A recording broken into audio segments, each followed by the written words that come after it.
අපි අද පන්තිය පටන් ගන්නවා දුල පුතාට සුබ සන්ධ්‍යාවක්. අපි ගිය පාර කතා කරේ සන්නායකයක සුට්ටක් ඉන්න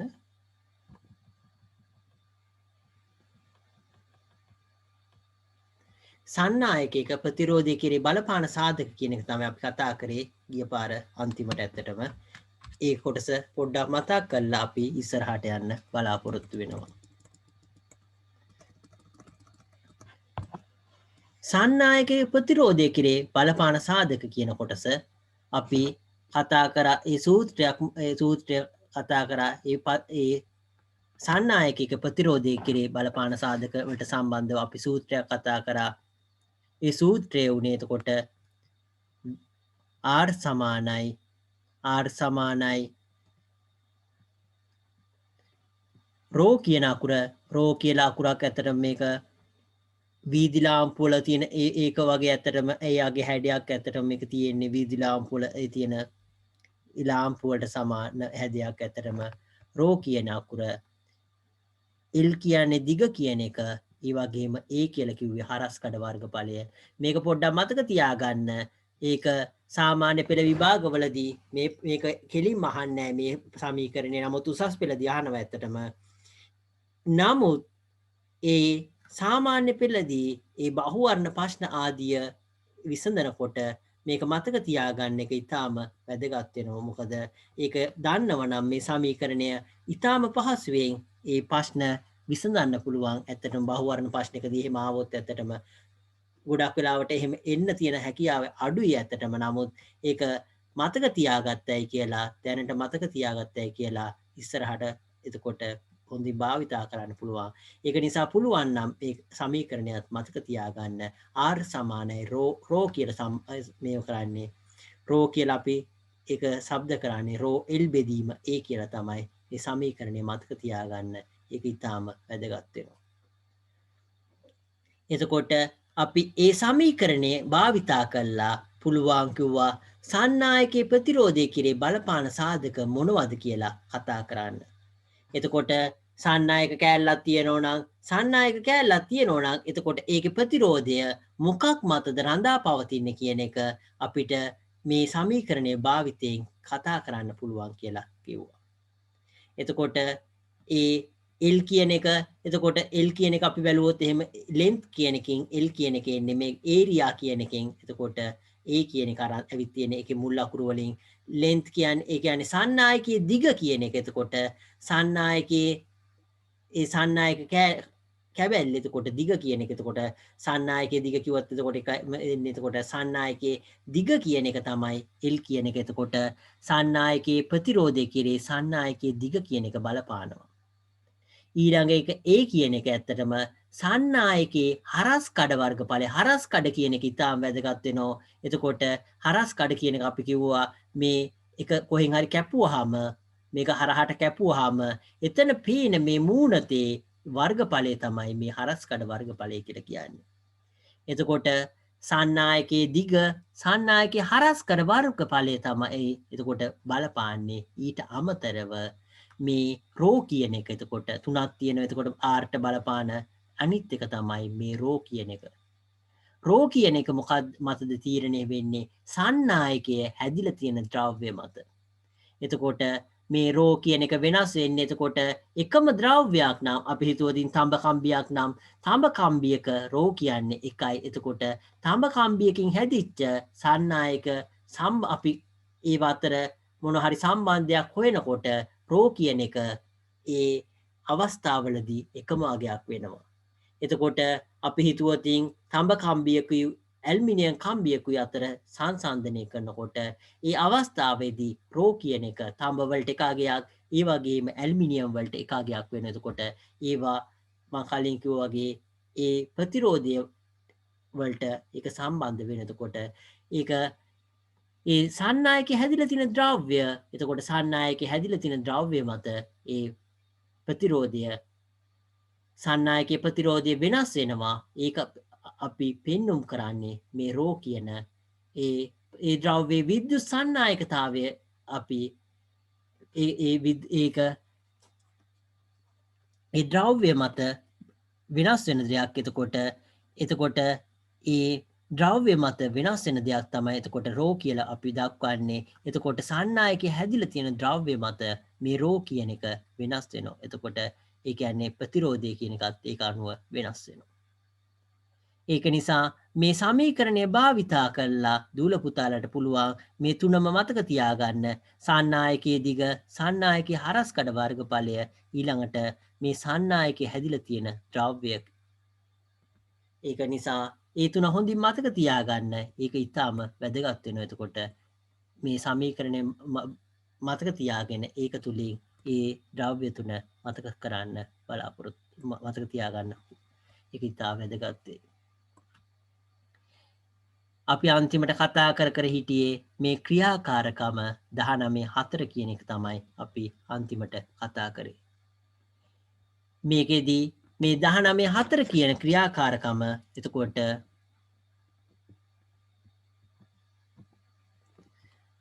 19.4 කියන ක්‍රියාකාරකමේ මොකද්ද මේ කරන්න හදන්නේ කියන එක අපි මේ පරීක්ෂණය බැලුවොත් එහෙම මෙම එක් සාධකයේ ප්‍රතිරෝධය සඳහා බලපාන ආකාරය සොයා බැලීම සඳහා ක්‍රියාකාරකම් 19.4 සිදු කරනවා කියලා දක්වලා තියෙනවා. එතකොට මේ සමීකරණයේ තියෙන මේ දිග කියන එක හරස්කඩ වර්ගඵලය කියන එක ඊළඟට ඒ සන්නායකයේ වර්ගය කියන එක. එතකොට සන්නායක වර්ග දෙකක් එතකොට පරීක්ෂණයේදී භාවිතා කරන්න ඕනේ. එතකොට මේව අනුව ප්‍රතිරෝධය වෙනස් වෙනවා කියන එක බලන්න තමයි මේ පරීක්ෂණය කරන්නේ. එතකොට මේකෙදී එතකොට දිග වෙනස් එතකොට දිග බලනෝ නම් එතකොට දිග වෙනස් එතකොට සන්නායක දෙකක් හරි තියෙන්න ඕනේ. එතකොට දිග වෙනස් සන්නායක දෙකක් අතර අපි එකම එතකොට කලින් අපි කතා කරලා තියෙනවා මේක ඇත්තටම මම ආපහු පාරක් එතකොට ඔයක පෙන්නුව මේක ආපහු පාරක් මම විස්තර කරන්න. කලින් අපි වෙනත් පාඩම් වලදී කතා කරලා තියෙනවා අපි පරීක්ෂණයක් එතකොට මේ සමීකරණය මම ඉස්සෙල්ලා ලියන්න r සමානයි ρ L බෙදීම A කියන සමීකරණය. මේ සමීකරණේ අපි ප්‍රතිරෝධය මේ අපි උදාහරණයකට ගත්තොත් දිග කියන එක දිගයි ප්‍රතිරෝධයයි අතර සම්බන්ධය අපි හොයන්න හදනවා නම් පරීක්ෂණයකින් දිගයි ප්‍රතිරෝධයයි අතර සම්බන්ධය හොයන්න හදනවා නම් එතකොට ඒ පරීක්ෂණයේදී මෙතන මේ ඒ කියන එක, ඒ කියන්නේ හරස්කඩ සන්නායකයේ හරස්කඩ වර්ගඵලය කියන එක අපි දිග වෙනස් කර ඒ හැම අවස්ථාවකදීම එතකොට හරස්කඩ වර්ගඵලය කියන එක නියතයක් වෙන්න ඕන. මේක නියතයක් වෙන්න ඕන. ඊළඟට රෝ කියන එක, ඒ කියන්නේ ඒ අපි පරීක්ෂණය සඳහා භාවිතා කරන ද්‍රව්‍ය එකම ද්‍රව්‍යයක් වෙන්න ඕන. ඒ කියන්නේ රෝ කියන එකත් නියතයක් වෙන්න ඕන. එතකොට මේ R කියන එක එතකොට සමානුපාතික වෙනෝ L කියන එකට.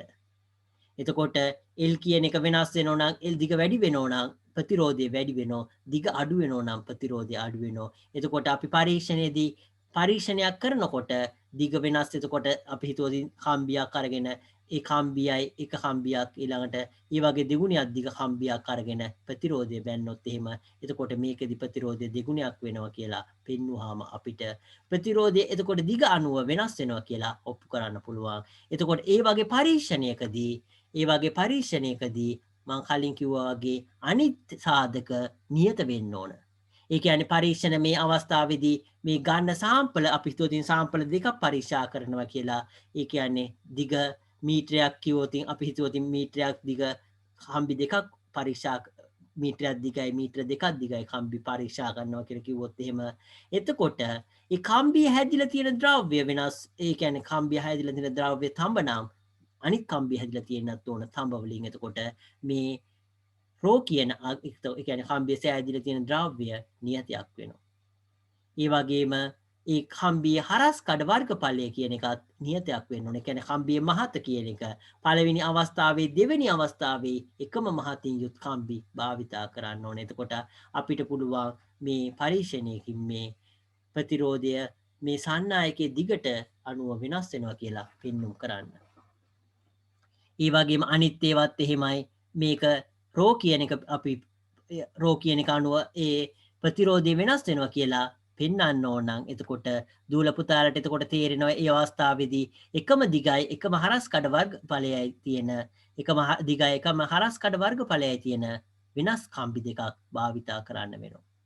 එතකොට ඇල්මිනියම් කම්බි තම කම්බි ඔය වගේ එකම දිගේ එකම හරස් කඩ වර්ගඵලයේ තියෙන කම්බි දෙකක් භාවිතා කරලා ඒවයි ප්‍රතිරෝධය බැලුවාම අපිට පුළුවන් එතකොට ඒ සන්නායක හැදිලා තියෙන ද්‍රව්‍ය අණුව ඒ ප්‍රතිරෝධය වෙනස් වෙනවා කියලා පෙන්වුම් කරන්න. අනිත් අවස්ථාව එතකොට මේකේ හරස් කඩ වර්ගඵලය එතකොට තුන්වෙනි අවස්ථාව තියෙන හරස් කඩ වර්ගඵලය එතකොට ඒ අවස්ථාවේදී හරස් කඩ වර්ගඵලයයි ප්‍රතිරෝධය අතර සම්බන්ධය හොයන්න නම් එතකොට L කියන එක නියතයක් වෙන්නත් ඕන රෝ කියන එක නියතයක් වෙන්නත් ඕන. එතකොට එළුයි රෝයි කියන ඒ දෙක නියතයක් වෙන්න ඕන. එතකොට ඒ අවස්ථාවේදී ඒ කියන්නේ රෝ කියන එක නියතයක් නම් එකම කම්බි එකම වර්ගයේ කම්බි වෙන්න ඕන. ඒ කියන්නේ එකම ද්‍රව්‍යයෙන් හදපු කම්බි වෙන්න ඕන. L කියන එක නියතයක් වෙන්න නම් එතකොට ඒ එකම දිග ප්‍රමාණයේ එකම ද්‍රව්‍යයෙන් හදපු කම්බි වෙන්න ඕන. ඊට පස්සේ ඒ කම්බි වල මොකද වෙන්න ඕන? ඒ හරස් කඩ වර්ගඵලය කියන එක වෙනස් කරලා ඒකට ප්‍රතිරෝධය කොහොමද වෙනස් වෙන්නේ කියන එක බලලා අපිට පුළුවන් ප්‍රතිරෝධයයි මේ හරස්කඩ වර්ගඵලය අතර තියෙන සම්බන්ධය පෙන්වුම් කරන්න. ඒ වගේ ඒ පරීක්ෂණයක් කියන එක කොහොමද නිර්මාණය කරන්න කියන එක මොකද්ද අපි පරීක්ෂණයෙන් පෙන්වුම් කරන්න හදන්නේ කියන එක ඒකට අනුව එතකොට ඒ පරීක්ෂණයෙන් පෙන්වුම් කරන්න හදන මොකද්ද කියන එක ඉතාම වැදගත් වෙනවා. ඒකට අනුව අපි මොන වගේ සාම්පලද මොනවද අපි ඒ සාම්පලවල අතර ඒ සාම්පල දෙකේදී මොනවද එකම ආකාරයට සකස් කරන්න ඕන මොනවද වෙනස් කරන්න ඕන කියන එක දූල පුතාලට එතකොට තේරුම් ගන්න පුළුවන්. අපි මේ ක්‍රියාකාරකමේ ඒ පොතේ තියෙන කොටස ඒක ඔළුවේ තියාගෙන ඒ පොතේ තියෙන කොටස ගැන පොඩ්ඩක් බැලුවොත් එහෙම ක්‍රියාකාරකම 19.4 කියන එක ඒක අවශ්‍ය ද්‍රව්‍ය මුලින්ම බැලුවොත් එහෙම එකිනෙකට වෙනස් හරස් කඩ වර්ගඵලය සහිත මීටරයක් පමණ දිග නිකෝන් කම්බි කැබලි 3ක් කියලා දක්වලා තියෙනවා. එතකොට මේක දකින්නකොටම දූල පුතාලට ඔළුවට එන්න ඕන මොකද්ද මේ ඔප්පු කරන්න හදන්නේ කියලා. එකිනෙකට වෙනස් හරස් කඩ වර්ගඵලය සහිත කියලා දක්වලා තියෙනවා. කියන්නේ A කියන එක වෙනස් එදනම් A කියන එක වෙනස් කියන එක එතකොට එකිනෙකට වෙනස් හරස්කඩ වර්ගඵලය සහිත කියලා දක්වලා තියෙන. එතකොට A කියන එක වෙනස් නම් එතකොට අනිත් දෙක ස්ථිර එකම වෙන්න ඕන. ඒ කියන්නේ මේකෙදි දක්වලා තියෙන්නේ මේ නිකෝන් කම්බි. එහෙනම් මේ කම්බි තුනම නිකෝන් කම්බි වෙන්න ඕන. එතකොට නිකෝන් කම්බි නම් එතකොට කම්බි තුනම නිකෝන් කම්බි වෙන්න ඕන. ඒ වගේම දිග එකම දිගක් වෙන්න ඕන. ඒ කියන්නේ මීටරයක් කියන එක දක්වලා තියෙන. එතකොට මීටරය කියන හින්දා එතකොට දිග එකයි කියලා කියනවා. එතකොට එකිනෙකට වෙනස් හරස්කඩ වර්ගඵලය සහිත මීටරයක් පමණ දිග. එතකොට මීටරයක් වෙන නිකෝන් කම්බි කැබලි තුනක්. එතකොට රෝ කියන එකත් එකයි දිග ප්‍රමාණය මීටරය කියන. එතකොට R කියන එක ඒ හරස්කඩ වර්ගඵලය අතර සම්බන්ධය ඔප්පු කරන්න පුළුවන් ඒකෙන්.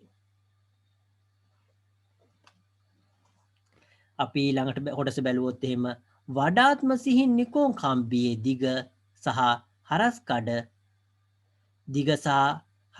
සහිත තම කම්බියක් හා එතකොට යකඩ කම්බි කැබලි කීපයක්.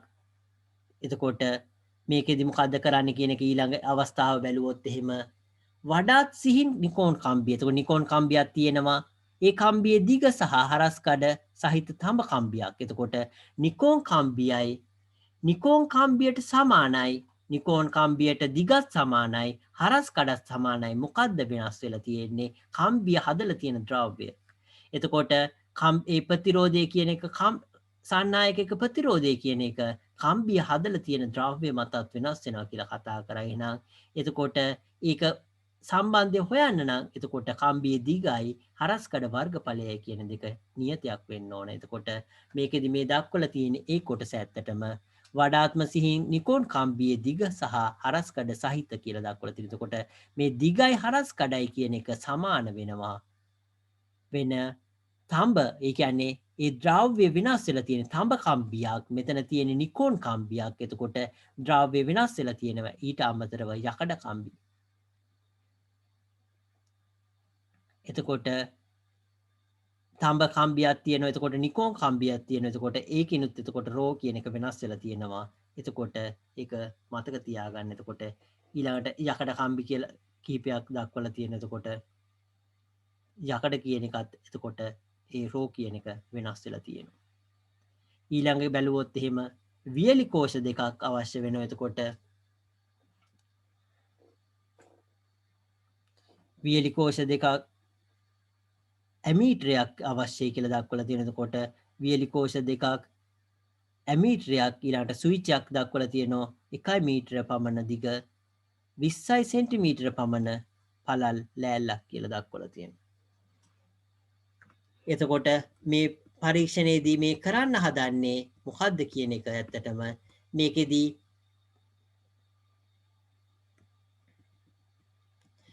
මේ කරන්න හදන්නේ ඒ කලින් අපි කතා කරපු ඕම්ගේ සමීකරණය V සමානයි IR කියලා අපි කතා කරා පළවෙනි සමීකරණය V සමානයි IR කියලා අපි පළවෙනි සමීකරණය කතා කරා මේක භාවිතා කළා මේ මේ R කියන එක ගැන හොයන්න තමයි මේක හදන්නේ ඇත්තටම එතකොට ඒක මේ අවස්ථාවේදී දක්වලා තියෙන එක ඊට අමතරව අපි මේක අපි නිර්මාණය කරනවා නම් ටෙස්ටර් කියලා තියෙනවා ඇත්තටම ටෙස්ටරේ එකෙන් පුළුවන් එකේ සන්නායකයක දෙකලවර ප්‍රතිරෝධය කෙලින්ම හොයන්න. එතකොට ඒ ටෙස්ටරේ කියන එක ගෙනල්ලා උපකරණයක් එතකොට ඒක මොකකටද තියෙන්නේ විද්‍යුත් ධාරාව මනින්න පුළුවන් විද්‍යුත් විභවාන්තරය මනින්න පුළුවන් ඒ වගේම ප්‍රතිරෝධය කියන එක මනින්න පුළුවන්.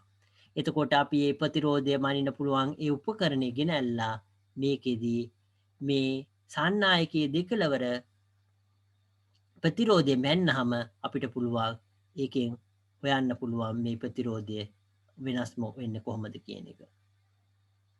ඊට අමතරව මම කලින් කිව්වා වගේ ඕම්ගේ මේ නියමය භාවිතා කළාත් අපිට ප්‍රතිරෝධය හොයන්න පුළුවන්. එතකොට මේකෙදී මේ ඇමීටරයක් කියන එක දක්වලා තියෙනවා. එතකොට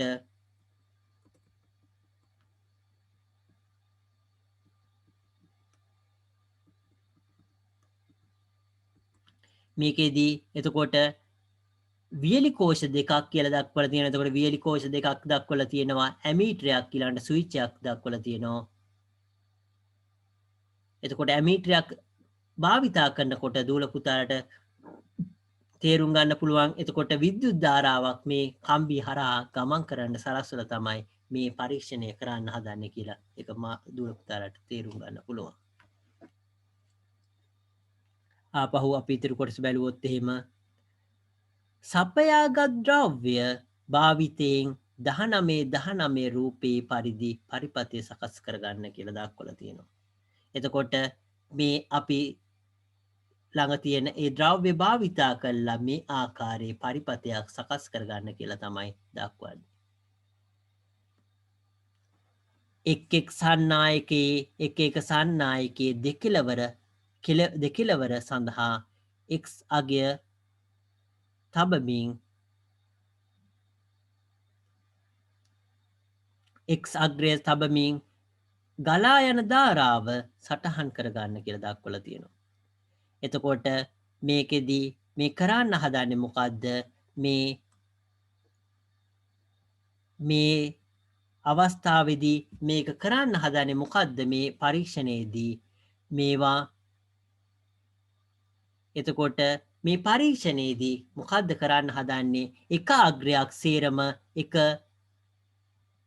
මේ අවස්ථාවේදී මේ දක්වලා තියෙනක බැලුවොත් එහෙම ප්ලස් අග්‍රයට හැම ප්‍රතිරෝධයක්ම මේ හැම සන්නායකයක්ම ප්ලස් අග්‍රයට සම්බන්ධ වෙලා තියෙන්නේ. ප්ලස් අග්‍රයට හැම සන්නායකයක්ම සම්බන්ධ වෙලා තියෙන්නේ. එතකොට මේක ඇමීටරයකට සම්බන්ධ කරලා තියෙනවා. ඊට පස්සේ කරන්නේ මොකද්ද? මේක බල්බ් එක තියෙනවා. බල්බ් එක පත්තු වෙන එකෙන් පුළුවන් අපිට විද්‍යුතය ගමන් කරනවා කියලා බලා ගන්න. බල්බ් එකක් තිබිලා ඊට පස්සේ මේක එක් සන්නායකයට මේ අනික් කෙලවර සම්බන්ධ කරනවා. එතකොට මේ විද්‍යුතය කියන එක මතක තියාගන්න. විද්‍යුතය කියන එක ලූප් එක මේ ලූප් එකක ඒක වැහිලා තියෙන්න ඕන. වැහිලා තියෙනවා නම් විතරයි විද්‍යුතය ගමන් කරන්නේ. ඒක හදිසියවත් කොහෙන් හරි කැඩුනොත් එතනින් එහාට විද්‍යුතය ගමන් කිරීමක් සිද්ධ වෙන්නේ නැහැ. ඒක නිසා ඒක සංවෘත පරිපතයක් වෙන්න ඕන විද්‍යුතය ගමන් කරන්න. ඒක හොඳින් මතක තියාගන්න. ඒක විද්‍යුතය ගමන් කරන්න නම් ඒ පරිපතය සංවෘත වෙන්න ඕන. සංවෘත කියලා කියන්නේ එතකොට මේ ආකාරයට එතකොට ඒක සම්පූර්ණයෙන්ම සම්බන්ධ වෙලා තියෙන්න ඕන. එහෙනම් මේ අපි මුලින් අවස්ථාවට මෙතන x කියන අග්‍රය සම්බන්ධ කරා කියලා හිතුවොත් එහෙම මෙතන විද්‍යුතය ගමන් කරන්නේත් නැහැ. මෙතන විද්‍යුතය ගමන් කරන්නේත් නැහැ. මෙතන විද්‍යුතය ගමන් කරන්නේත් නැහැ. මෙතන විද්‍යුතය ගමන් කරන්නේත් නැහැ. මේ සංවෘත වෙලා තියෙන පරිපතය තුලින් විතරයි විද්‍යුතය ගමන් කරන්නේ. එතකොට මේ සංවෘත වෙලා තියෙන පරිපතය තුලින් විතරයි විද්‍යුතය ගමන් කරන්නේ. එතකොට අපිට ඇමීටරය අගය බලා ගන්න පුළුවන්. ඊට පස්සේ මොකද කරන්නේ? මේ අග්‍රය මෙතන අග්‍රය ඊළඟ තැනට සම්බන්ධ කරනවා. එතකොට ඒ ප්‍රතිරෝධය තුලින් ඒ සන්නායකය තුලින් විතරයි ඊළඟට විද්‍යුතය ගමන් කරන්න පුළුවන්. ඊට පස්සේ ඊළඟ කොටසට ගිහිල්ලා එතනට සම්බන්ධ කරනවා. එතකොට ඒ පරිපතය තුලින් විතරයි විද්‍යුතය ගමන් කරන්න පුළුවන්.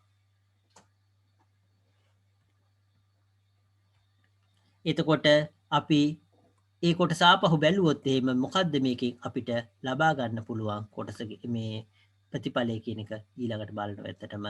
එතකොට මේ ස්විච් එකක් හරි එක සම්බන්ධ කරලා මෙතනට මේ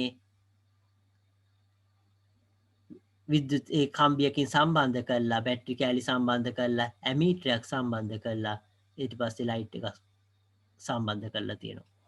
එතකොට මේ පරිපතය සම්බන්ධ වුණාම අපි හිතුවොත් මේ උඩ කොටසට සම්බන්ධ කරනවා කියලා. එතකොට ඒක හරහා විද්‍යුතේ ධාරාව ගමන් කරලා මේ ලයිට් එක පත්තු වෙනවා.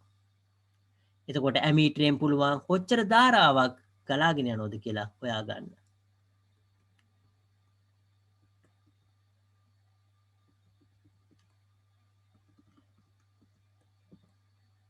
මේක පොඩ්ඩක් සමහර වෙලාවට මේක තේරුම් ගන්න අමාරු වෙන්න පුළුවන්. මම කලින් කිව්වා වගේ ඒක විවෘත වුණොතින් විද්‍යුතය ගමන් කරන්නේ නැහැ. ඒක හොඳින් මතක තියාගන්න. විවෘත නම් අපි හිතුවත් බැටරි කෑල්ලක් එහෙම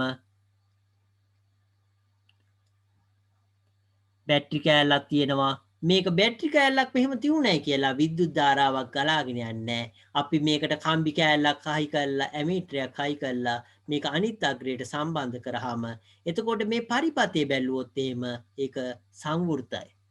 සංවෘත පරිපතයක් වුණාම විතරයි විද්‍යුත් ධාරාව ගමන් කරන්නේ. හදිසියවත් අපි මෙතනින් මෙහෙම ගලවලා ගැලුවොත් එහෙම එතකොට විද්‍යුතය ගමන් කිරීමක් සිද්ධ වෙන්නේ නැහැ.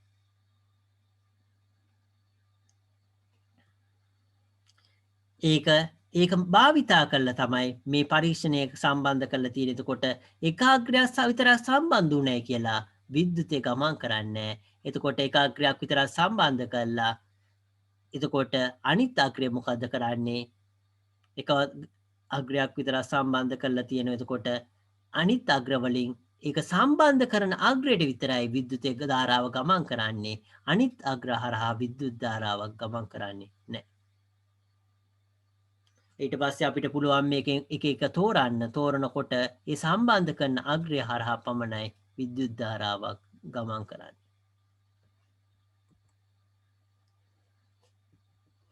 අපි ඊළඟ කොටස මේක බැලුවොත් එහෙම ඉහත රූපයේ එක ලෙස දක්වා ඇත්තේ ඝනකම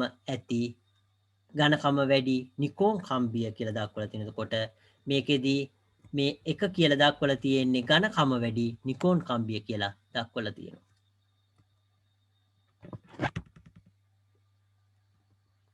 දෙක ලෙස දක්වලා තියෙන්නේ මධ්‍යස්ථ ඝනකමෙන් යුත් නිකෝන් කම්බිය කියලා දක්වනවා. එතකොට ඝනකම වැඩි මේක එක දක්වලා තියෙන්නේ දෙක කියලා දක්වලා තියෙන්නේ මධ්‍යස්ථ ඝනකමෙන් යුත් නිකෝන් කම්බිය කියලා දක්වලා තියෙනවා.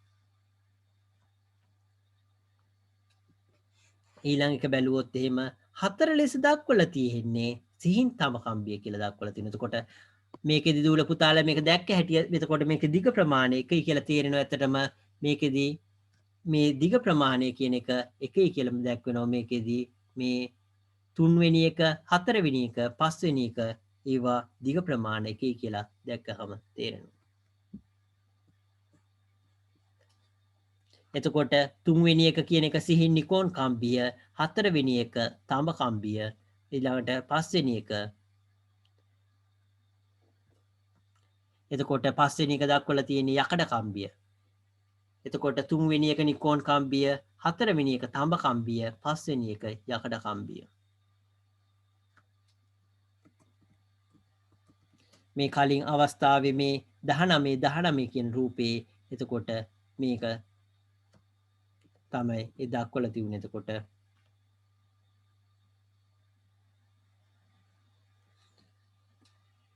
අපි ඊළඟ කොටස බැලුවොත් එහෙම 6 සහ 7 ලෙස දක්වා ඇත්තේ දිගින් අසමාන සිහින් යකඩ කම්බි වෙනවා කියලා දක්වලා තියෙනවා. එතකොට මේකෙදී මුල්ම අවස්ථාවේදී එතකොට අපි මේ කතා කරේ R සමානයි ρ L බෙදීම A කියන එක අවස්ථාව ඇත්තටම. එතකොට පළවෙනියට දක්වලා තියෙන ඝනකම වැඩි. ඒ කියන්නේ හරස්කඩ වර්ගඵලය වැඩි. ඒ කියන්නේ මේ අවස්ථාවේ එතකොට ඒකෙදී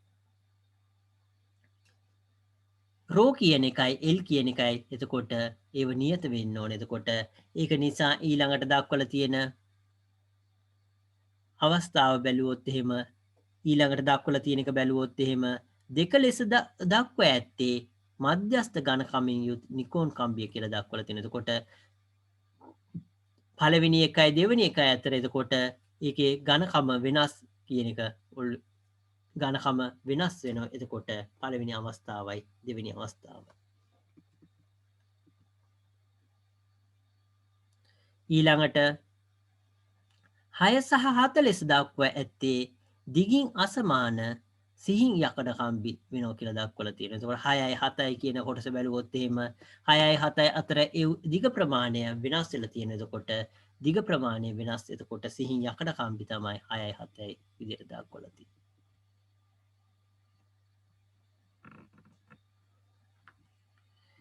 එතකොට මේ පරීක්ෂණයෙන් එතකොට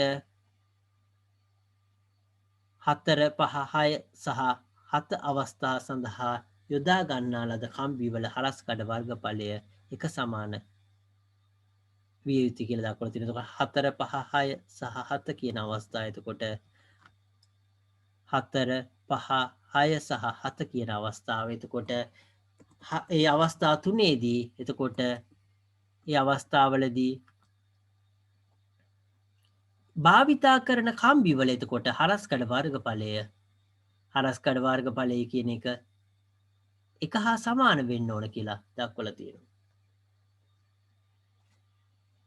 ඒ කියන්නේ අපි කතා කර R සමානයි රෝ L බෙදීම A කියන එකේ එතකොට ඒ අවස්ථාවලදී යොදා ගන්න කම්බිවල හරස්කඩ වර්ගඵලය එක හා සමාන වෙන්න ඕන කියන එකට මේක එක හා සමාන වෙන්න ඕන කියන එක තමයි දක්වලා තියෙන්නේ. එතකොට මේ අවස්ථාවේදී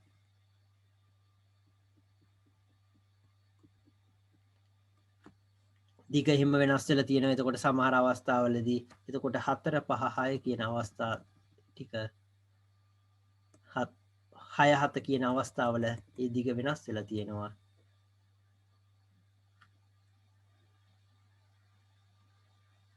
එතකොට ඒක නිසා මේ 4 5 6 සහ 7 කියන අවස්ථාවලදී ඒ යොදා ගන්න කම්බිවල හරස්කඩ වර්ගඵල එක හා සමාන වෙන්න ඕන කියලා දක්වලා තියෙනවා. එතකොට ඒ කියන්නේ රෝ L කියන ඒවා අතර ඒවා සම්බන්ධය තමයි එතකොට හේවීමක් සිද්ධ වෙන්නේ. ඒ කියන එක නියතයක් වෙනවා.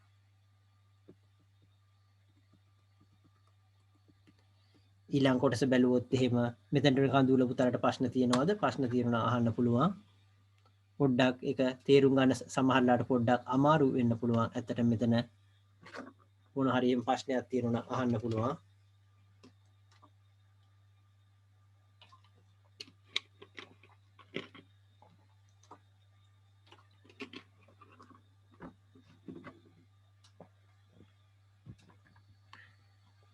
නැත්නම් අපි ඊළඟ කොටසට ඉස්සරහට යන්න බලාපොරොත්තු වෙනවා.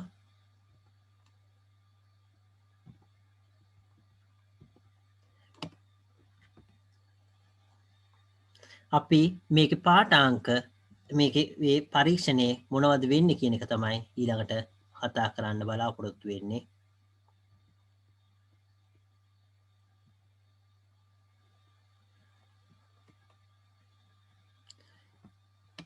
ඒ කියන එක බැලුවොත් එහෙම 1 2 3 කම්බිවල අදාළ පාඨාංක භාවිතයෙන් ලබාගත හැකි නිගමනය කුමක්ද කියලා දක්වලා තියෙනවා.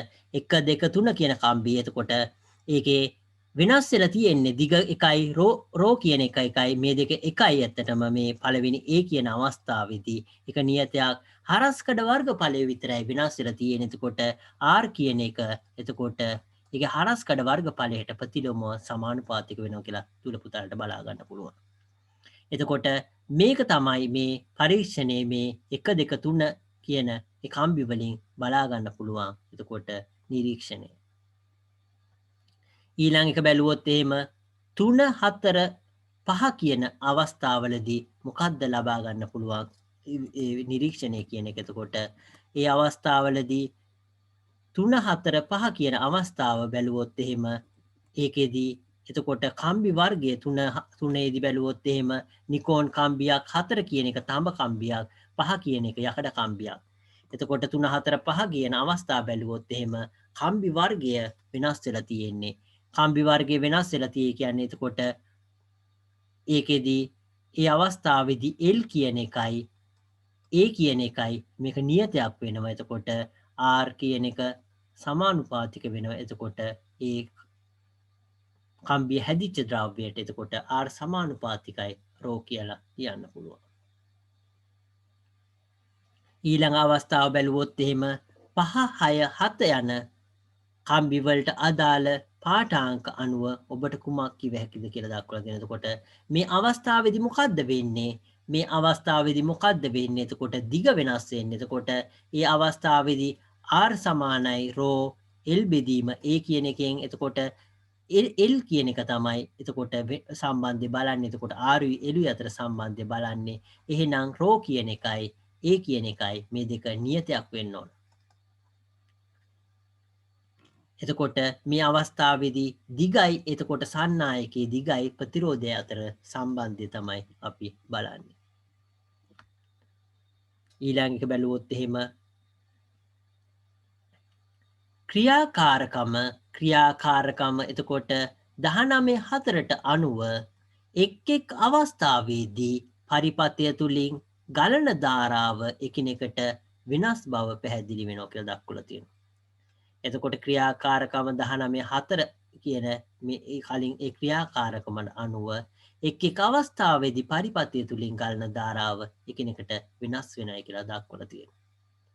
එක් අවස්ථාව සඳහා භාවිතා කළ සන්නායකවල ප්‍රතිරෝධය වෙනස් වීම ඊට හේතුයි කියලා දක්වලා තියෙනවා. එතකොට අපි මේකෙදි මේ කියන්න හදන්නේ මොකද්ද කියන එක අපි පොඩ්ඩක් බැලුවොත් එහෙම V සමානයි IR කියලා දුල පුතාලා සමීකරණය ඕම්ගේ ඒ සමීකරණය ඉගෙනගෙන තියෙනවා. මේකෙදි අපි මොකද්ද මේ පරීක්ෂණය වෙන්නේ කියන එක බැලුවොත් එහෙම V කියන එක බැලුවොත් එහෙම V කියන එක බැටරි කෑලි දෙකක් භාවිතා කරේ කලින් අවස්ථාවේ මේක බැලුවොත් එහෙම බැටරි කෑලි දෙකක් සම්බන්ධ කරලා තියෙන්නේ. එහෙනම් V කියන එක නියතයක් වෙනවා. V කියන එක නියතයක් වෙනවා මේ අවස්ථාවේදී. එතකොට V කියන එක නියතයක් නම් එතකොට I කියන එක ප්‍රතිලෝමව සමානුපාතිකයි. එතකොට R කියන එකට වෙනවා. ඒ කියන්නේ ප්‍රතිරෝධය වැඩි වෙනවා නම් ධාරාව අඩු වෙනවා. ප්‍රතිරෝධය අඩු වෙනවා නම් ධාරාව වැඩි වෙනවා. ඒක ඉතාම වැදගත් වෙනවා ඇත්තටම. මේව සමීකරණ විදිහට මතක තියාගන්න යන්න එපා. කලින් සමීකරණය විතරක් මතක තියාගන්න මේක. ඒක හරහා මේක ගෙනත් දෙන්න. එතකොට ඒ V කියන එක, ඒ කියන්නේ විභවාන්තරයේ සමාන නම් හැම අවස්ථාවකදීම එහෙනම් එතදී ධාරාවයි ප්‍රතිරෝධය අතර සම්බන්ධයක් තියෙන. එතකොට ධාරාව ප්‍රතිලෝමව සමානුපාතික වෙනවා. එතකොට ඒකේ ප්‍රතිරෝධය කියන අවස්ථාවට. එතකොට මේක අපි ඔළුවේ තියාගෙන ඊළඟ කොටස බැලුවොත් එහෙම ක්‍රියාකාරකම 19.4ට අනුව එක් එක් අවස්ථාවේදී පරිපථය තුලින් ගලන ධාරාව එකිනෙකට වෙනස් බව පැහැදිලි වෙනවා කියලා දක්වලා තියෙනවා.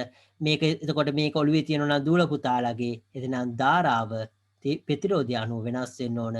මේ අවස්ථාවේදී ප්‍රතිරෝධය කියන එක වෙනස් කරන්න ඒ හරස්කඩ වර්ගඵල ඒවා දිග කියන එක ඊළඟට කම්බි වර්ගය කියන ඒවා වෙනස් කරලා තියෙනවා. එහෙනම් R කියන එක වෙනස් වෙනවා. එහෙනම් ඒකේ ප්‍රතිඵලයක් විදියට ධාරාව කියන එක වෙනස් වීමක් සිද්ධ වෙනවා. පරීක්ෂණයකදී කරනකොට ඒක අනිත් පැත්ත ඇත්තටම ධාරාව වෙනස් වෙන නිසා ප්‍රතිරෝධය වෙනස් වෙනවා කියලා තමයි. එතකොට අනිත් පැත්තට තමයි ඒක තේරුම් ගන්න වෙන්නේ ඇත්තටම. මේ අවස්ථාවේ එතකොට බැලුවොත් එහෙම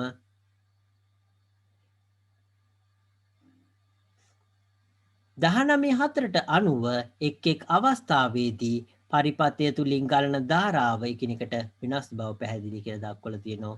එක් එක් අවස්ථාව සඳහා භාවිතා කළ සන්නායකවල ප්‍රතිරෝධ එතකොට එක් එක් අවස්ථාව සඳහා භාවිතා කරපු ඒ සන්නායකවල ප්‍රතිරෝධ වෙනස් වෙන හින්දා ඒක තමයි මේකට හේතුව කියලා දක්වලා තියෙන්නේ. මේ අනුව සන්නායකක ප්‍රතිරෝධය කෙරේ බලපාන සාධක 3ක් දක්වන්න පුළුවන් කියලා දක්වලා තිනවා. අපි කලින් කතා කරපු ඒ ප්‍රතිරෝධයේ ඒ සමීකරණය R සමානයි ρ L බෙදීම ඒ කියන මේ සමීකරණයේ කොටස් තමයි ආපහු එතකොට විස්තර කරන්න හදාන්නේ. එතකොට බැලුවොත් එහෙම සන්නායකයේ හරස්කඩ වර්ගඵලය එතකොට ඒ ගැන තමයි මේ කතා කරන්නේ. සන්නායකයේ හරස්කඩ වර්ගඵලය. ඊළඟට සන්නායකයේ දිග කියන එක L ගැන කතා කරන්නේ. එතකොට සන්නායකයේ දිග කියන එක තමයි ඊළඟට කතා කරන්නේ. සන්නායකයේ හරස්කඩ වර්ගඵලය සන්නායකයේ දිග කියන එක තමයි ඊළඟට කතා කරේ. ඊළඟට දක්වලා තියෙන්නේ කොටස සන්නායකයේ සෑදී ඇති ද්‍රව්‍ය. එතකොට සන්නායකයේ සෑදිලා තියෙන ද්‍රව්‍ය මත වෙනස් වෙන දෙයක් කියලා අපි කතා කරා. මේක එතකොට සන්නායකයේ සෑදිලා තියෙන ද්‍රව්‍ය මත වෙනස් වෙනවා කියලා සන්නායකයේ ප්‍රතිරෝධය අපි කතා කරා. එතකොට සන්නායකයේ සෑදිලා තියෙන ද්‍රව්‍ය මත සන්නායකයේ ප්‍රතිරෝධය එතකොට වෙනස් වෙනවා. එතකොට මේ සමීකරණයේ තියෙන කොටස් ටික තමයි මේකෙදි මේ විස්තර කරේ.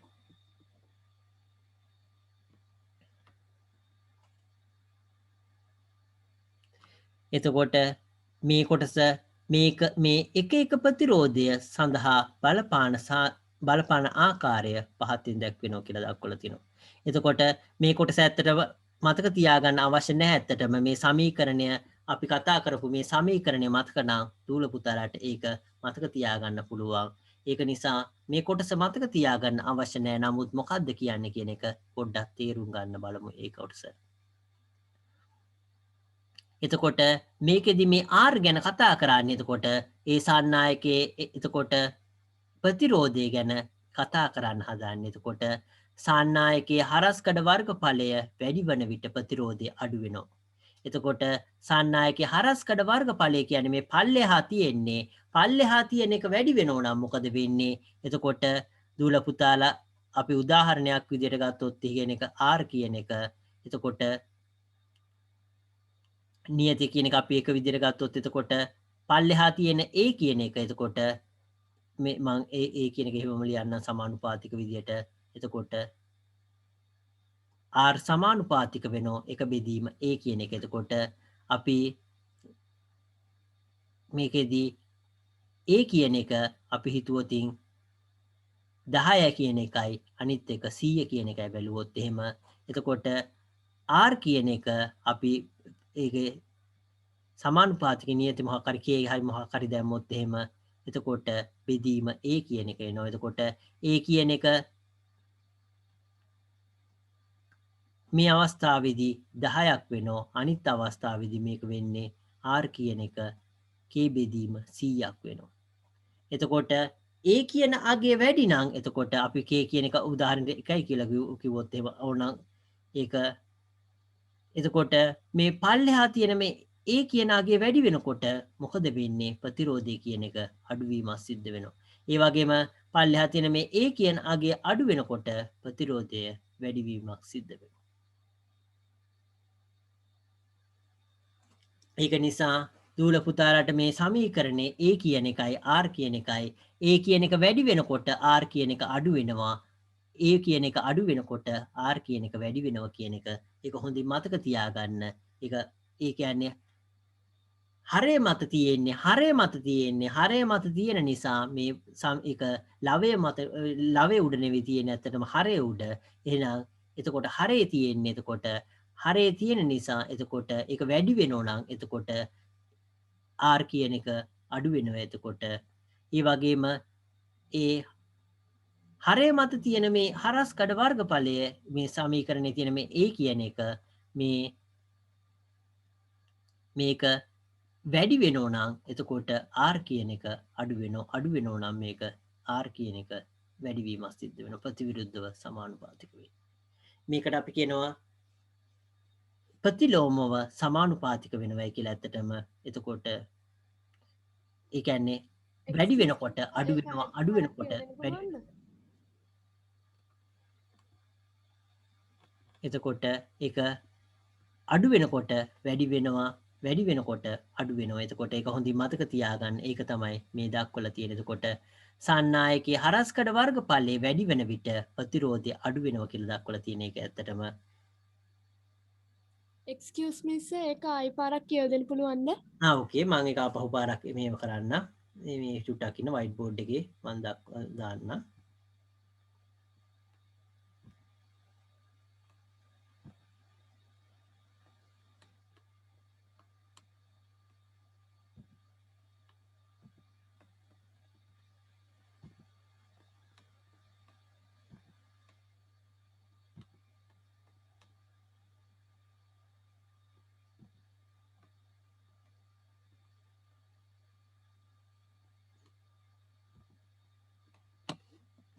මම ඒක ආපහු පාරක් මේ විස්තර කරන්න. අපි කතා කරේ ප්‍රතිරෝධය කියන එකේ සමීකරණය ඉස්සෙල්ලාම අපි මතක් කරොතින් රෝ L බෙදීම A කියන සමීකරණය ඒ පොතේ තියුණු ටික මේක ඇත්තටම ගබඩා වෙලා තියෙන සේරම ටික ඒ පොතේ තියුණු ඒ කොටස සේරම මේක ඇත්තටම තියෙනවා. එතකොට මේ අවස්ථාවලදී අපි ඒ හරස්කඩ වර්ගඵලය අතර ඒ කියන්නේ අපි හිතුවොතින් සන්නායකයක් තියෙනවා. මේ සන්නායකේ මම මෙහෙම පොඩ්ඩක් අඳින්නම් ඒක.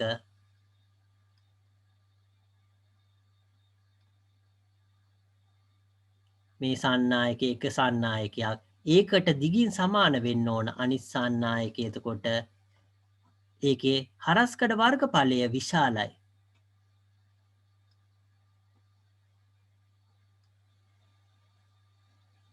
හරස්කඩ වර්ගඵලය එතකොට මේක විශාලයි මේ A කියන එක වැඩි. එතකොට මේකේ හරස්කඩ වර්ගඵලය මේක අපි A1 කියලා කිව්වොත් එහෙම මේක A2 කියලා කිව්වොත් එහෙම අවස්ථා දෙකක්. එතකොට මේ වගේ එතකොට මේකෙදි අපි හරස්කඩ ආරුයි ඊළඟට A අතර තියෙන සම්බන්ධය තමයි අපි බලන්න හදන්නේ. ආරුයි A කියන එතකොට හරස්කඩ වර්ගඵලයයි ප්‍රතිරෝධයයි අතර සන්නායකයේ ප්‍රතිරෝධයයි අතර තියෙන සම්බන්ධය තමයි අපි බලන්න හදන්නේ. එතකොට මේකෙදි දිග කියන එක අපි L කියන එක අවස්ථා දෙකේම එකයි. ඒ වගේම එතකොට ඒ කියන්නේ L1 කියන එකයි L2 කියන එකයි සමාන වෙනවා L කියන එකට. ඊළඟට අමතරව එතකොට මේ ද්‍රව්‍ය හැදිලා තියෙන දේ එතකොට ඒ කියන්නේ සන්නායක හැදිලා තියෙන දේත් අපි බැලුවොත් එහෙම ඒකත් අවස්ථා දෙකේම එකයි. ඒ කියන්නේ තඹ නම් තඹ පළවෙනි අවස්ථාවේ දෙවෙනි අවස්ථාවේ එතකොට තඹ කියන එක එතකොට ඒ කියන්නේ රෝ 1 කියන එක සමාන වෙනවා රෝ 2 සමාන වෙනවා රෝ කියලා. එතකොට මේ සමීකරණය අපි බැලුවොත් එහෙම මේ සමීකරණය මම ඒක ආපහු මෙතන ගෙන આવොත් එහෙම r කියන එක ඊළඟට රෝ කියන එක L කියන එක A කියන එක. එතකොට මේ අවස්ථාවේදී L කියන එක ඒක නියතයක් වෙනවා. එතකොට මේක නියතයි. එතකොට රෝ කියන එකත් එහෙමයි. ඒ අවස්ථා දෙකටම ඒක එකම අගයක් වෙන්නේ. එතකොට රෝ කියන එකත් එතකොට නියතයක් වෙනවා. එතකොට මේ අවස්ථා දෙකේ එතකොට මේ නියත කියන එක නියතයක් කියන එක ඒ කියන්නේ අපි දූල පුතාලා පස්තාරවලදී එහෙම අඳිනවා y සමානයි mx කියලා. එතකොට මේ m කියන එක ඇත්තටම නියතයක් ඇත්තටම. එතකොට දූල පුතාලට අපි හිතුවොතින් එහෙම පස්තාරයක් මෙහෙම මේක ඒ කේන්ද්‍රය හරහා ගමන් කරනවා නම් එතකොට දූල පුතාලට කියන්න පුළුවන් y සමානුපාතික වෙනවා x කියලා. ඒකේ ඒ සමානුපාතික කියන එක නැති කරන්න යොදන නියතය තමයි m කියන එක. එතකොට y වැඩි වෙනවා. එතකොට x වැඩි වෙනවා නම් එතකොට y වැඩි වෙනවා. x අඩු වෙනවා නම් y කියන එකත් අඩු වෙනවා. එතකොට මේ අවස්ථාවේදී. ඒ වගේම මේකෙදි මේ සමානුපාතික නියතයේ විදිහට එතකොට මේක අපිට අවස්ථා දෙකේම එකයි. එතකොට මේක කිසිම සම්බන්ධයක් නැහැ. එතකොට මේ අවස්ථාවේදී මොකද දිගත් එකයි වෙනස් මේ ඒකේ හදපු තියෙන ද්‍රව්‍යත් එකයි. එතකොට මේ අවස්ථාවේදී වෙනස් වෙන්නේ මේකේ මේ හරස්කඩ ඒ සන්නායකේ හරස්කඩ වර්ගඵලය විතරයි වෙනස් වෙන්නේ. එහෙනම් එතකොට මේ r කියන එක ඊළඟට සමානුපාතික වෙනවා. එක බෙදීම ඒ වෙනවා. මොකද උඩ තියෙන ඒ දෙකම උඩ තියෙන මේ රෝ කියන එකයි L කියන එකයි හැම අවස්ථාවෙදීම එකම දෙයක්. අපි හිතුවද ඒකේ මේකේදී L කියන එක මීටරයක් කියලා වුණොත් එතකොට ඒක මේ අවස්ථාවේදී මීටරේ මේ අවස්ථාවේදී මීටරේ. මේකෙදී රෝ කියන එක අපි යම් අගයක් මේකෙදී රෝ කියලා දැක්කුවා. එතකොට ඒක හැම අවස්ථාවෙදීම රෝ නම් එතකොට ඒකේ බලපෑමක් නැහැ. මොකද අවස්ථා දෙකීම ඒක එකම අගයක් වෙලා තියෙන නිසා. ඒක නිසා මේ අවස්ථා දෙකේම එකම දේවල් ඒවා නියත වෙනවා. එතකොට ඒක නිසා ඒවා මේ අවස්ථාවේදී මේ අපි නියතේ භාවිතා කරපු එක ඒක අයින් කළා සමානුපාතිකයි කියලා ලියන්න පුළුවන්. එතකොට මේකත් එහෙමයි. ඒක අයින් කරාම අපිට ඒක සමානුපාතිකයි කියන ලකුණට වෙනස් වෙනවා. එතකොට අපිට ඒකෙන් ලබා ගන්න පුළුවන් වෙන්නේ r සමානුපාතිකයි එක බෙදීම a කියලා. මේක ඊටාම් වැදගත් වෙනවා. එතකොට ඒ කියන්නේ මේ හරස්කඩ වර්ගඵලය අඩු වෙනකොට මොකද වෙන්නේ? මෙතන හරස්කඩ වර්ගඵලය අඩු වෙනවා නම් මේක මොකද වෙන්නේ? ඒ කියන්නේ හරය අඩු වෙනවා. හරය අඩු වෙනවයි කියලා කියන්නේ මොකද්ද? ඒ කියන්නේ හරස්කඩ වර්ගඵලය එතකොට මේ අවස්ථාවේ එතකොට හරස්කඩ වර්ගඵලය අඩු වෙනවා. ඒ කියන්නේ මේක අඩුයි හරස්කඩ වර්ගඵලය. හරස්කඩ වර්ගඵලය අඩු වෙනවයි කියලා කියන්නේ මොකද්ද? හරය අඩු වීමක් සිද්ධ වෙනවා. එතකොට හරය කියන එක ඒ අඩුවීමක් සිද්ධ වෙනකොට මොකද වෙන්නේ? මේ පැත්තේ r කියන එක වැඩිවීමක් සිද්ධ වෙනවා. අපි මේකෙදී අවස්ථා දෙකක් ගත්තොත් එහෙම a කියන එක 1 වර්ග මීටර කියන එකයි. එතකොට a කියන එක මම මේක මේ අවස්ථාව 10යි වර්ග මීටර කියලා දාන්නම්. මේක 1යි වර්ග මීටර කියලා දාන්නම්. එතකොට මේ අවස්ථා දෙක ගත්තොත් එහෙම එතකොට මේකෙදි මම එතකොට මේ අවස්ථා දෙක ගත්තොත් එහෙම එතකොට මේ අවස්ථාවේදී r1 කියන එක වෙන්නේ එතකොට r1 කියන එක r2 කියන එක ඇත්තටම r2 කියන එක එතකොට මේක ප්‍රතිරෝධය r2 කිව්වොත් මේකේ ප්‍රතිරෝධය r1 කිව්වොත් එතකොට මේ r2 කියන එක සමානුපාතික වෙනවා එක බෙදීම එතකොට 1 කියන එක. මේකෙදි බැලුවොත් එහෙම r1 කියන එක සමානුපාතික වෙනවා එක බෙදීම 10 කියන එක. එතකොට මේකෙදී r2 කියන එක වෙන්නේ එතකොට ඒක සමානුපාතික වෙන්නේ එතකොට එකට මේක එතකොට සමානුපාතික වෙන්නේ 0.1ට. එතකොට මේකෙදී ඒ කියන්නේ මේ වර්ගඵලය හරස්කඩ වර්ගඵලය අඩු නම් එතකොට ඒ කියන්නේ ප්‍රතිරෝධය කියන එක අඩුවීමක් සිද්ධ වෙලා තියෙනවා. ඒක උදාහරණයකට කිව්වොත් එහෙම ඒ පොඩි වතුර නලයක් එතකොට පොඩි වතුර නලයකුයි ලොකු වතුර නලයකුයි බැලුවොත් එහෙම පොඩි වතුර නලයකුයි ලොකු වතුර නලයකුයි එහෙම බැලුවොත් එහෙම නැත්තම් අපි පොඩි පාරකුයි ලොකු පාරකුයි බැලුවොත් එහෙම ඒ ගමන් කරනකොට මාර්ග තදබදය වැඩි මොකක්ද කියන එක දූල පුතාලට තේරෙනවා. එතකොට අපි මම මේක මාරු කරන්නම් පොඩ්ඩක් පිටුව පටු පාරක් තියෙනවා එතකොට ඒ කියන්නේ මේකේ මේ ඒ පටු පාර කියන එක එතකොට ඒ කියන එක අඩුයි කියන එක ඇත්තටම ඊළඟට විශාල පාරක් තියෙනවා එතකොට ඒක ඒ කියන එක වැඩි කියන එක එතකොට මේ ලොකු පාරකදී අපි වාහනයක් එහෙම නැත්නම් මිනිස්සු එහෙම යනකොට එතකොට මේකෙදී ඉස්සරහට මිනිස්සු ඒ බාධක වෙන්න තියෙන හැකියාව ඉතාම අඩුයි. ඒ කියන්නේ මෙයාට මේ එතනින් පටන්ගෙන මේ කෙලවරට වෙන්න පහසුවෙන් ගමන් කරන්න පුළුවන්.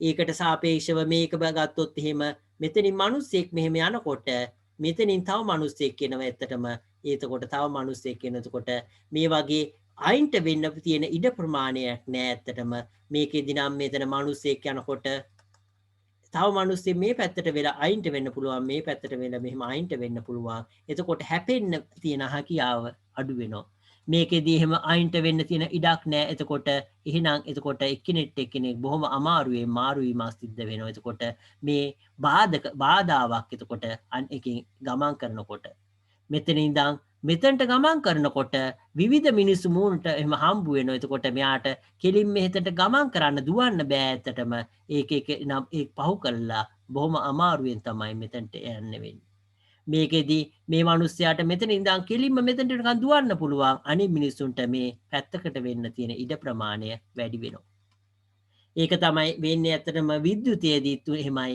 විද්‍යුතේ ගමන් කරන්න තියෙන බාධාවල් මේකෙදි අඩුයි බාධාවල් අඩුයි කියලා කියන්නේ බාධාව කියලා කියන්නේ ප්‍රතිරෝධය එතකොට අඩුවීමක් සිද්ධ වෙනවා ඒ කියන්නේ R කියන එක අඩුවීමක් සිද්ධ වෙනවා පළල වැඩි කියන්නේ පාරක පළල වැඩි කියලා කියන්නේ ගඟක උනත් එහෙමයි ඒ පළල වැඩි කියලා කියන්නේ වතුර ගලාගෙන යන්න තියෙන හැකියාව වැඩි වෙනවා ඒ කියන්නේ වතුර ගලාගෙන යන එකට කරන බාධාව අඩු වෙනවා ප්‍රතිරෝධය කියලා කියන්නේ ඒකේ වතුර ගලාගෙන යන්න තියෙන බාධාව ඇත්තටම වතුර ගලාගෙන යන්න තියෙන බාධාව එතකොට ඒකේ හරස්කඩ වර්ගඵලය වැඩි කියලා කියන්නේ හරස්කඩ වර්ගඵලය වැඩි කියලා කියන්නේ බාධාවල් අඩුයි කියන එක.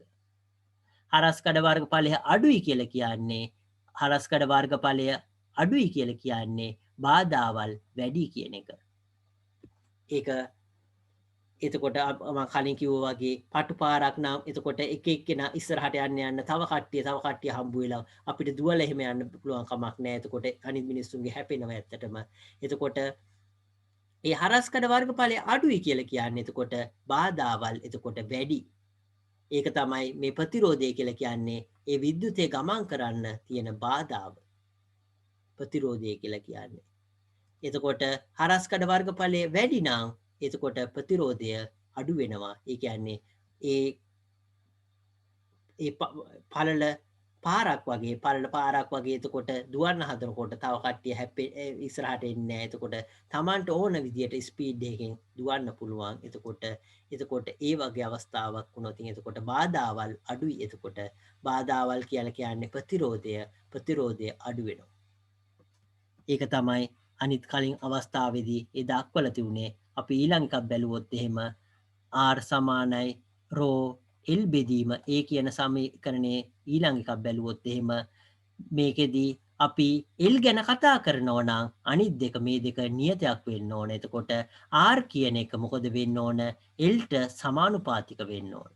ඒ කියන්නේ සන්නායකයක එතකොට දිග කියන එක සන්නායකයක දිග කියන එක දෙගුණයක් වුණොත් එතකොට සන්නායකයක දිග දෙගුණයක් වුණොත් ප්‍රතිරෝධයක් දිගුණයක් වෙන්න ඕනේ. ඒ කියන්නේ දූල පුතාලා මේකදී අවස්ථාව බැලුවොත් එහෙම මෙතනට වෙනකන් කලින් අවස්ථාව කියලා කිව්වොත් එහෙම ඊළඟට මේ ඊළඟ තව කොටසක් සම්බන්ධ කරොත් එතකොට මේ පුජ්‍යලයා මෙතන ඉඳන් මෙතනට එනකොට මේ පුජ්‍යලයාට ඒ මිනිස්සුන්ගේ නිසා මෙතනට දුවන් එන්න බෑ බාධාවල් තිබුණා.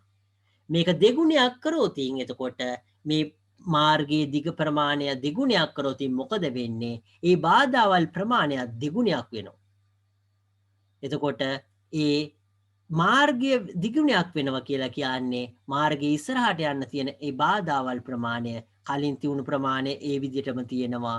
එතකොට ඊළඟට තව ප්‍රමාණයක් අහු වෙනවා. එතකොට දෙගුණයක බාධාවල් තියෙනවා. ඒ කියන්නේ ප්‍රතිරෝධය දෙගුණයක් වෙනවා. අපි මේක L කියන එක දෙගුණයක් කරොත් ප්‍රතිරෝධයත් එතකොට දෙගුණයක් වෙනවා. ඒ වගේම මාර්ගය එතකොට භාගයක් කරොත් ඒ කියන්නේ ඒ මාර්ගය කෙටි කරොත් මොකද වෙන්නේ? මෙතන ඉඳන් එතනට යන තියුණු ප්‍රතිරෝධය කියන එක කලින් අවස්ථාවේ භාගයක් වෙනවා. ඒ කියන්නේ මේ මාර්ගයේදී විවිධ පුජ්‍යලයන් හමු වෙන තියෙන හැකියාව එතකොට පොඩ අඩු වෙගෙන යනවා මාර්ගය කෙටි වෙනකොට. එතකොට ඒක නිසා ප්‍රතිරෝධය දිග දිගුණයක් කරනවා නම් ප්‍රතිරෝධය දෙගුණයක් වෙනවා. දිග භාගයක් කරොත් එතකොට ප්‍රතිරෝධයත් භාගයක් වෙනවා. ඒ දිග වෙනස් වෙන ආකාරයට අනුව ප්‍රතිරෝධයත් වෙනස් වෙන්නේ. දිග වෙනස් වෙනවා දිග වැඩි වෙනවා නම් ප්‍රතිරෝධය වැඩි වෙනවා. දිග අඩු වෙනවා නම් ප්‍රතිරෝධය අඩු වෙනවා. දිගට අනුව තමයි ප්‍රතිරෝධය වෙනස් වෙන්නේ. අනිත් අවස්ථාව තියෙන්නේ මේකෙදී R කියන එක සමානුපාතික වෙනවා ρ කියන එකට. L කියන එකයි A කියන එකයි නියත නම් එතකොට R කියන එක ρ කියන එකට එතකොට අණුව එතකොට ඒකට සමානුපාතික වෙනවා. ඒ කියන්නේ වැඩි ලොකුවට කතා කරන්නේ ඇත්තටම ඒක ඇත්තටම පාඩමට නැති නිසා ඇත්තටම ඒක නිසා ඒකට සමානුපාතික වෙනවා කියන එක විතරක් දක්වලා තියන්න. ඇත්තටම ρ කියන එක මම හිතන්නේ අගයකට දෙයි කියලා දුන්නොත් ρ කියන එක වැඩි වෙනකොට ρ කියන එක එතකොට වැඩි වෙනවා නම් එතකොට R කියන එකත් වැඩි වෙනවා. ඒක අඩු වෙනවා නම් R කියන එකත් අඩු වෙනවා. ඒක හරියට කිව්වොත් එහෙම ඒ සමානුපාතිකය කියලා කියන්නේ අපි හදිසියවත් කිව්වොත් එහෙම අපි ඒ අතේ තියෙන සල්ලි ප්‍රමාණය අඩු වෙනකොට අපේ අතේ තියෙන සල්ලි ප්‍රමාණය අඩු වෙනකොට අපිට ගන්න පුළුවන් දේවලුත් අඩු වෙනවා. ඒ කියන්නේ ඒක තමයි සමානුපාතික කියලා කියන්නේ. මේකෙදී මේ R සමානුපාතිකයි L කියලා කියන්නේ හදිසියවත් අපි හිතුවොත් මේ අතේ තියෙන සල්ලි නම් සල්ලි වැඩි වෙනෝ නම් ගන්න පුළුවන් බඩු ප්‍රමාණයත් වැඩි වෙනවා. සල්ලි අඩු වෙනෝ නම් අතේ තියෙන ගන්න පුළුවන් බඩු ප්‍රමාණයත් අඩු වෙනවා. ඒක වගේ දෙයක් තමයි මේ R සමානුපාතිකයි L කියලා කියන්නේ. එතකොට අනිත් අවස්ථාවත් බැලුවොත් එහෙම R කියන එක සමානුපාතිකයි එක බෙදීම A කියන එක ඒක බැලුවොත් එහෙම ඒක අපි ගත්තු බඩු ප්‍රමාණය වැඩි වෙනවා නම් අපි ගත්තු බඩු ප්‍රමාණය වැඩි වෙනවා නම් එතකොට අපිට ගන්න පුළුවන් බඩු ප්‍රමාණය අඩු වෙනවා. අපිට තව ගත්තු බඩු ප්‍රමාණය වැඩි වෙනවා නම් එතකොට අපි ගොඩක් බඩු ගත්තා නම් තව අපිට ගන්න පුළුවන් බඩු ප්‍රමාණය අඩු වෙනවා. ඒ වගේ ඒ කියන්නේ පරස්පරයි. එකක් වැඩි වෙනකොට අනිත් එක අඩු වෙනවා. එකක් අඩු වෙනකොට අනිත් එක වැඩි වෙනවා. ඒ කියන්නේ පරස්පර සම්බන්ධයක් තමයි මේකේ තියෙන්නේ. එතකොට ඒ කියන්නේ අපි කරන එකට පිට විරුද්ධ දේ තමයි මේකෙදි සිද්ධ වෙන්නේ. ඒක හොඳට මතක තියාගන්න. මේකෙදි මේ ආකාර දෙකයි තියෙන්නේ. එකක් අපි කරන ඒ කියන්නේ අතේ සල්ලි තියනවා නම් ගන්න පුළුවන් බඩුත් වැඩි වෙනවා. අතේ සල්ලි අඩු වෙනවා නම් ගන්න පුළුවන් බඩුත් අඩු වෙනවා. කියන්නේ අපි ඒ තියෙන දෙයට සමානව අනිත් දේ සිද්ධ වෙනවා නම් එතකොට ඒක තමයි මේ අනුලෝම සමානුපාතික කියලා කිව්වේ. ප්‍රතිලෝම සමානුපාතික කිව්වේ අපිට ඒ දෙයට ප්‍රතිවිරුද්ධ දේ. කියන්නේ එකක් වැඩි වෙනවා නම් අනිත් එක අඩු වෙනවා. එකක් අඩු වෙනවා නම් අනිත් එක වැඩි වෙනවා. ඒ කියන්නේ ප්‍රතිවිරුද්ධ දේ තමයි සිද්ධ වෙන්නේ මේ අවස්ථාවේ. අපි ආපහු පොතට ගියොත් එහෙම පොතේ කොටස බලුවොත් එහෙම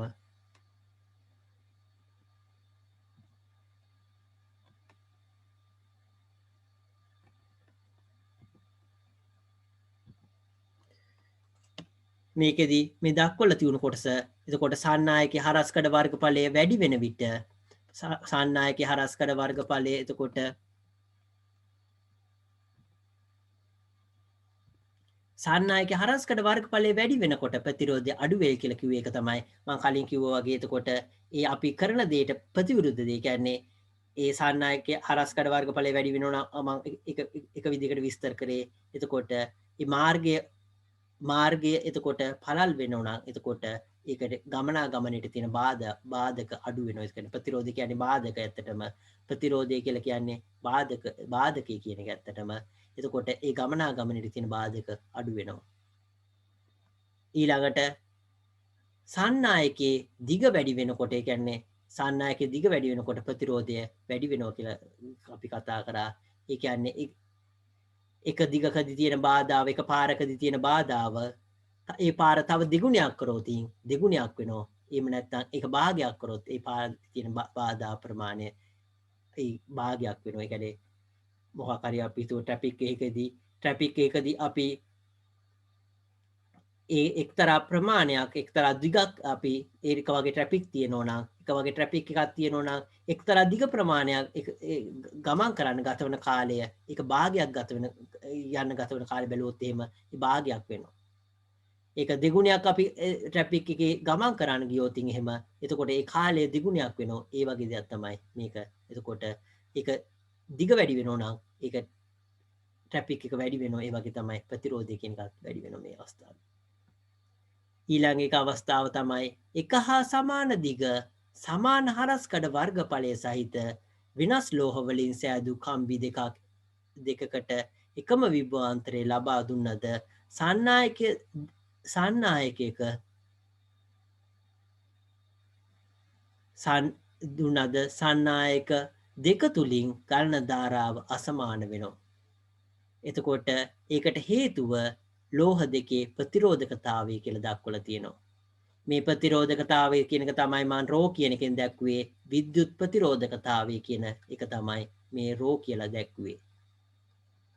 විද්‍යුත් ප්‍රතිරෝධකතාවය.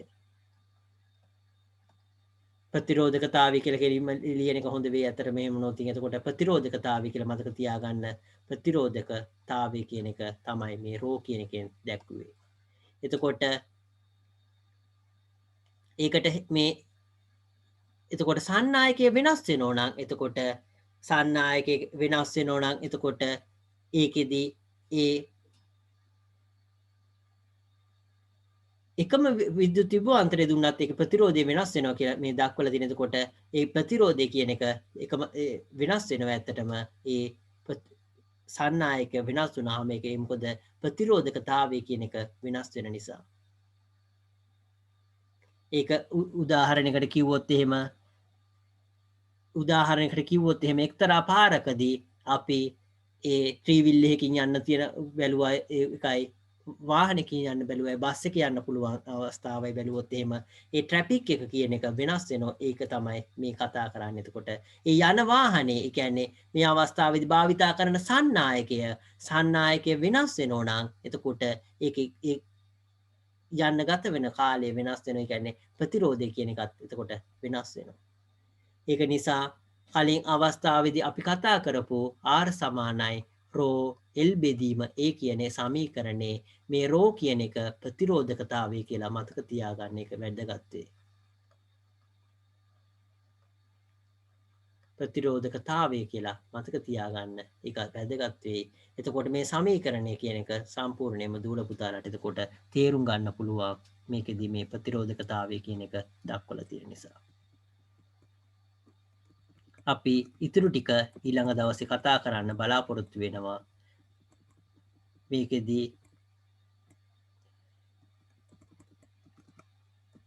ප්‍රතිරෝධකවල ඒ වර්ණ සංකේත කියන ක්‍රමය දක්වලා තියෙනවා.